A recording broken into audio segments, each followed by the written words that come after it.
At first glance, Artifact can look very complex, but honestly, it's a lot simpler than it appears. So let's take a look at how to play Artifact.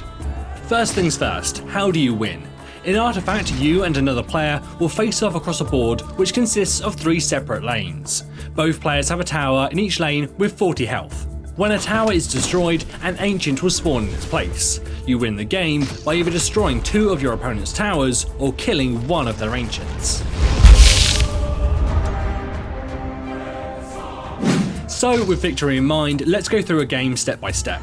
Each player has 2 randomly shuffled decks. The first is your main deck, which contains things like spells and units. The second is your item deck, which contains 9 items.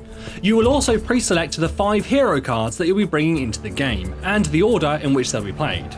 So, as the game begins, your first 3 hero cards will be played, 1 into each of the 3 lanes, and then your opponent's hero cards will be played at the same time. Then 3 basic melee creeps will spawn alongside them. So, with the board now set, both players will draw 5 cards from their main deck, and we begin playing in the far left lane. Each player now takes turns playing 1 card at a time from their hand into the lane. These cards can do things like deal damage, buff heroes, and summon special creeps. Each lane has its own mana pool, which you can spend by playing cards. The more powerful the card, the more mana it costs. You'll notice the hero and creep cards in the lanes have values assigned to them. The one on the far left is the damage they deal, and on the right is their current hit point total. If the unit has some armor, that will be shown in the center. The card also has an arrow pointing towards their current combat target. When both players finish playing cards from their hand and decide not to take an action, all the units in the lane will deal their damage to their combat target at the same time. If they don't have a target, they will hit the tower instead. The results of what will happen are shown ahead of time, so you can easily determine which cards will be destroyed and how much damage everyone will take. Once the cards in the first lane have dealt their damage, we move into the middle lane and do the same thing again, and then once again in the third lane. Once combat concludes in the third lane, we have the end of the first round and the beginning of the shopping phase. The units you've killed so far have rewarded you with gold, and now you can spend it to buy item cards. There are 3 options here. The far left is just a completely random item. Maybe you'll get what you need, or maybe you won't. The middle item is randomly selected from your item deck, and can be equipped by your heroes.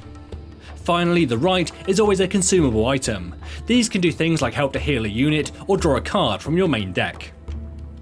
Once you finish shopping, we enter the deployment phase. First of all, 2 basic creeps will be randomly assigned to your lanes.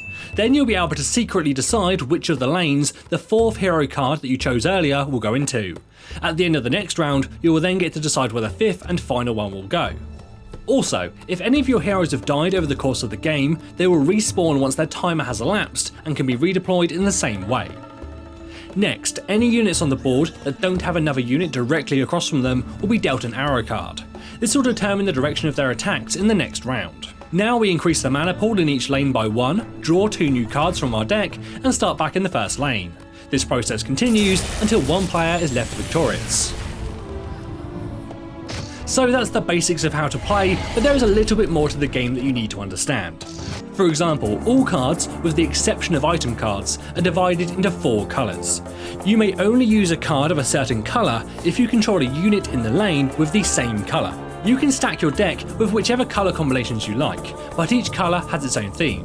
Black cards are assassins, red are aggressive, green are support, and blue is all about control. Every hero also has an ability. These can either provide passive effects, a continuous bonus, or an active ability that must be manually triggered. They will also each have their own signature card, 3 copies of which will be automatically added to your deck when the hero card itself is added. Building your deck is also a major part of the game. Getting the right combination of spells, creeps, heroes, and items to let you achieve victory will probably take some trial and error.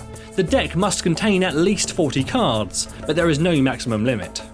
Lastly, keep in mind there is a timer in effect. Both players start with a pool of time that is expended as you play. You'll get a little bit more time added at the end of each round, but if you run out of time, you instantly lose. You're now equipped with all the basic knowledge you need to dive right into Artifact, but if you want more information and advice, check out the Artifact Gamepedia.